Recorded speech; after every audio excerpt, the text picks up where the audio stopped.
Graça, paz e alegria. A porção de hoje recomendada para a leitura da Bíblia em um ano no plano sequencial é 1 Crônicas do capítulo 13 ao capítulo 15.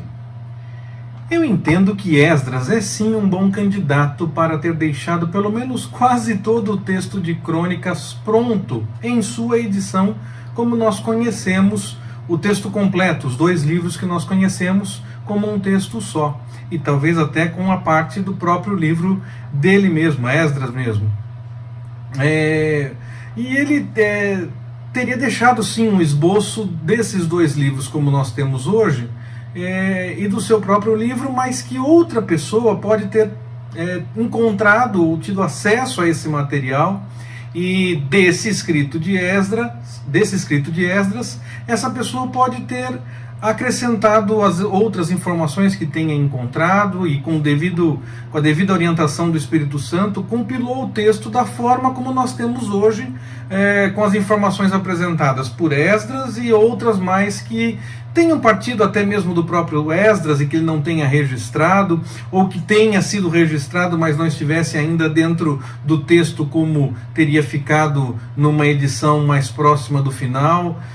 Eu entendo que essa dinâmica é possível para o livro de Crônicas. E esse compilador, que é historicamente posterior ao escritor do texto, independente de qualquer situação, Esdras também é posterior a muitas informações. Ele foi buscar o resgate histórico das informações para que ele pudesse registrar. Então esse compilador teve acesso a mais informações históricas e pôde então ampliar o texto, chegando à forma final que nós temos hoje de 1º e 2º Crônicas, possivelmente sendo um livro só num primeiro momento.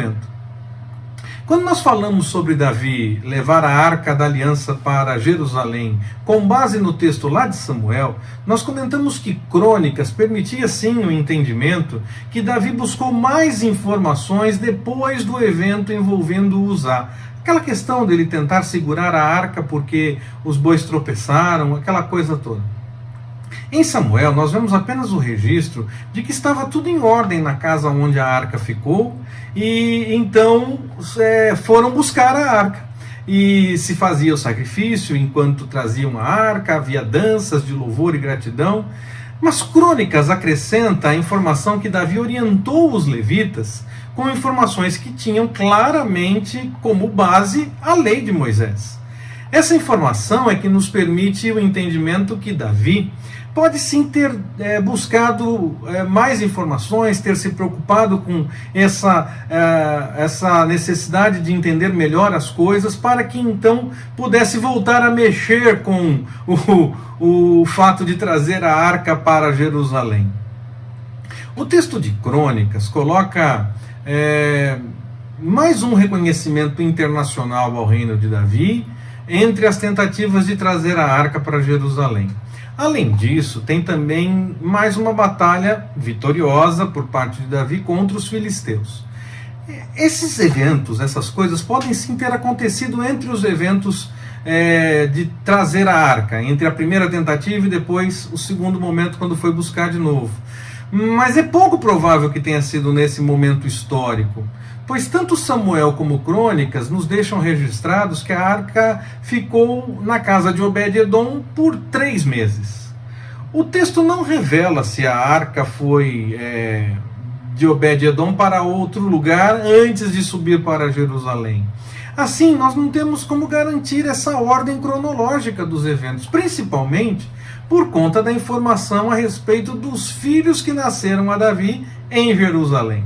O texto parece mais preocupado com citar os eventos que aconteceram do que com a ordem cronológica em que eles ocorreram. Isso não anula os eventos, apenas nós não temos como ter certeza que aconteceu nessa ordem específica, e o que nós temos realmente é que eles aconteceram. Isso é fato, os eventos aconteceram e nós temos convicção de que eles são realidade, mas podem ter acontecido em outra ordem e estão registrados nessa sequência, nesse momento do texto. Antes mesmo de ter o templo, Davi já começa a organizar tudo para o templo. Até mesmo algumas coisas que ele conseguiu de despojo e tudo mais, se fala que Salomão usou para fazer as coisas no templo. Quer dizer, sempre as coisas estão apontando para o templo, sempre em Crônicas há alguma coisa que fala a respeito do templo, que aponta para o templo, e nesse momento nem mesmo nós tínhamos o templo, nós tínhamos apenas o tabernáculo, mas ainda assim o texto de Crônicas, que é preocupado com esse direcionamento de interpretação para o templo, fala a respeito então do templo. Os levitas destacam alguns irmãos como cantores, o que mostra mais uma vez que havia dentro do grupo dos levitas alguns que eram cantores, mas nunca sempre foi cantor apenas entre os levitas. Havia outras funções, porteiros e outras tantas funções que os levitas desempenhavam além da questão musical.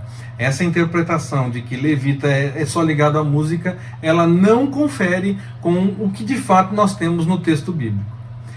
A organização que Davi começa então a fazer, ela não pode sufocar a obra do Senhor. Nós precisamos ter essa dimensão e esse entendimento. Ela é sim importante, mas nós nunca podemos ficar ao sempre foi assim, ou só vale se for desse jeito.